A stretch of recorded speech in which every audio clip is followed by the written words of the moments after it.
রান্না কেমন হয়েছে? ভালো হয়েছে? সত্যি না মিথ্যা বললি? মানবতা। মানবতা শব্দটির অর্থ কী? আসলেই জটিল প্রশ্ন। মানবতা হচ্ছে মানুষের ধর্ম। মানবতা হচ্ছে মানুষের বৈশিষ্ট্য, মানুষের জন্য ভালোবাসা, মানুষের জন্য সমবেদনা। আর স্নেহ মমতার নামই মানবতা।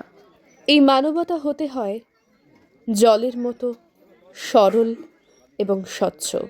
মানবতায় যে কোনো অসহায় মানুষগুলো আমাদের চোখের সামনে আসে।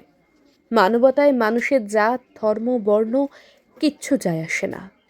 মানবতায় ধনী, গরিব, আত্মীয়, অনাত্মীয়, স্বধর্মীয়, বিধর্মীয়, কালো, সাদা, ভেদাভেদ এসব কিচ্ছু আসে না। বিশ্বাস করুন, এই মানবতা শব্দটা যেমন সহজ, সাবলীল, মানবতায় মানবিক হওয়াটাও ঠিক তেমনই সহজ আর সাবলীল। মানবতাকে আলিঙ্গন করতে খুব বেশি একটা অর্থের প্রয়োজন হয় না। আসলে প্রয়োজন একটা নির্ভেজাল মন আর উপলব্ধির। রাস্তায় চলতে চলতে কোনো অন্ধ, বৃদ্ধ বা প্রতিবন্ধীকে হাত ধরে রাস্তায় পার করে দেওয়াটাই একটা মানবতা।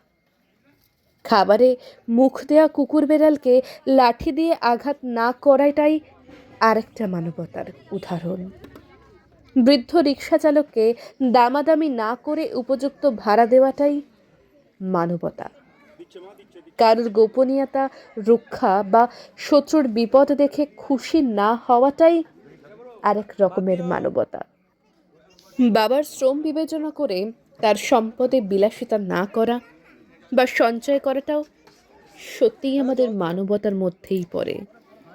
সাংসারিক মায়ের সারাদিনের কষ্ট বিবেচনা করে তার জন্য এক গ্লাস জল হাতে তুলে দেওয়া, এটাও আমাদের মানবতা।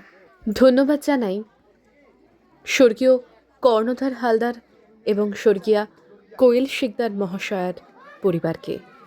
তাদের পরিবারগণ তাদের এই প্রিয়জন হারানোর শোক কাটিয়ে উঠতে না পারলেও এই বিশেষ দিনটিতে খাবারের আয়োজন করেছিল এই সকল পিছিয়ে পড়া সুবিধাবঞ্চিত শিশুগুলো এবং মানুষগুলোর জন্য। কুর্নিশ জানাই তাদের এই শুভ উদ্যোগকে। ধন্যবাদ।